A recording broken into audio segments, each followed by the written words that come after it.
আমাদের এই 3 বছর ধরে কাজল দাস মহাশয় আমাদের একজন নদিয়া তথা ওয়েস্ট বেঙ্গলের একজন প্রখ্যাত ক্রিকেটার ছিল। সুশান্ত হালদার নদিয়া ডিস্ট্রিক্ট খেলেছে এবং বেঙ্গল টিমেও ঢুকেছিল, সেরকম একজন ফুটবলার। কিন্তু খুব দুঃখের বিষয়, আমরা খুব অল্প বয়সে সুশান্তকে আমরা হারিয়েছি।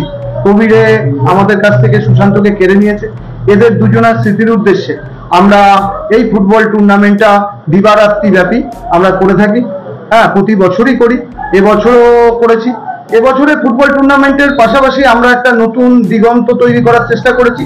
এই উষ্ণায়নের যুগে যেভাবে পৃথিবী গরম হয়ে যাচ্ছে, তার জন্য আমরা একটা চিন্তা ভাবনা রেখেছি যাতে এই উত্তপের যাতে কমানো যায়। সংস্কৃতি সংঘর একটা অভিনব উদ্যোগ নিয়েছে, আজকের মাঠে দিন রাত্রি মিলিয়ে যত গোল হবে ততগুলো আমরা বৃক্ষরোপণ করব।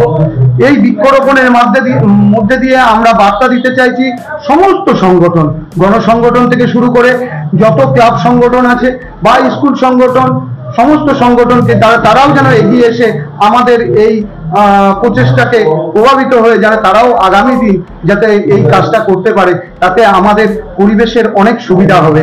আমার সঙ্গে উত্তম দাস আছে, আমার যুগ্ম আরেকজন সম্পাদক। উনিও বিস্তারিত কিছু বলবে। আর এইটা আজকেই আমাদের দিবারাত্রিতেই শুরু হবে এবং আজকেই আমরা ফাইনাল করব। হয়তো একটু বেশি রাত হবে, কারণ আমাদের লাইটের পর্যাপ্ত বন্দোবস্ত করা আছে। আমরা চেষ্টা করছি যাতে এই টুর্নামেন্টটা খুব ভালোভাবে সুন্দরভাবে, আর এখানে আমাদের যে সমস্ত প্লেয়ারগুলো এসছে, ইস্ট বেঙ্গল মোহনবাগানে যারা রানিং প্লেয়ার, ISL খেলেছে, আই লিগ খেলেছে, তারা এখানে খেলছে। বহু ভালো ভালো প্লেয়ার এখানে উপস্থিত হয়েছে। এছাড়াও এই টুর্নামেন্টের চ্যাম্পিয়ন মানি, রানার্স মানির ব্যাপারটা আমার যুগ্ম সম্পাদক এরপরে বিস্তারিত বলবে। আমি যুগ্ম সম্পাদক পার্থসারথী রায়, সংস্কৃতি সংঘ। প্রথমত আমি একা নয়, আমার বয়সী আমার বন্ধুরা, আমাদের যে ক্লাবের থাকি বন্ধুরা অনেকেই আছে, আরো 15-20 জন আছে আমাদের বয়সী। সবাই মিলে উদ্যোগটা নিয়ে, আমাদের বন্ধু ছিল সুশান্ত, ও ডিস্ট্রিক্ট বেঙ্গল খেলার প্লেয়ার, আমাদের ক্লাবেও খেলতো। ওর নামে এবং আমাদের এক সিনিয়র কাকা কাজল কাকার নামে টুর্নামেন্টটা শুরু করেছিলাম। তো বিগত যত দিন যাচ্ছে টুর্নামেন্টটা ভালো করার চেষ্টা করছি আমরা। এবং এটার জন্য এবার খেলাধুলার ব্যাপারে আমার সংস্কৃতি সংঘ এবং সংস্কৃতি সংঘের সাথে যারা জড়িয়ে সমস্ত ছেলেপেলে সবাই সবসময় উদ্যোগী থাকে, ঠিক আছে। ক্রিকেট, ফুটবল আমরা সবসময় ভালোবাসি এবং এগিয়ে আসি। তো সেটাই আমরা চেষ্টা করছি। গোটা সিংহবাড়িতে বহুদিন ধরে এই যে খেলা টুর্নামেন্ট এইগুলো অনেকটা পিছিয়ে যাচ্ছিল, তো সেটাকেও যাতে আরো আবার যাতে ফিরিয়ে আনা যায় সেটা আমরা করার চেষ্টা করলাম এবার। আর এই গাছ বৃক্ষরোপণের যে ব্যাপারটা, বৃক্ষরোপণ আমরা ভাবলাম, কেননা এই বছর দেখা যাচ্ছে টেম্পারেচারটা খুব বেড়ে গেল, তারপরে চারিদিকে কারণটা বুঝতে পারলাম যে গাছপালা খুব কাটা হয়ে যাচ্ছে, তার জন্যই ব্যাপারটা হচ্ছে। তো আমরা একটা উদ্যোগ নিলাম যে যতগুলো গোল হবে তো ততগুলো আমরা গাছ লাগাবো মাঠের চারিদিকে, তাতে ক্লাইমেটের ব্যাপারটাও ঠিক হলো এবং কিছু গাছও মাঠের পাশে থাকলো, তার থেকে প্রকৃতির যে হেল্পটা হয় সেটাও হলো।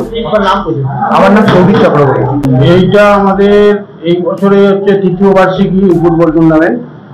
আমরা মূলত হচ্ছে স্বর্গীয় কাজল দাস, তিনি আমাদের এখানকার প্লেয়ার ছিলেন, তার স্মৃতির উদ্দেশ্যে সিটি চ্যালেঞ্জ উইনার, আর হচ্ছে স্বর্গীয় Sushanta Haldar city challenge runners.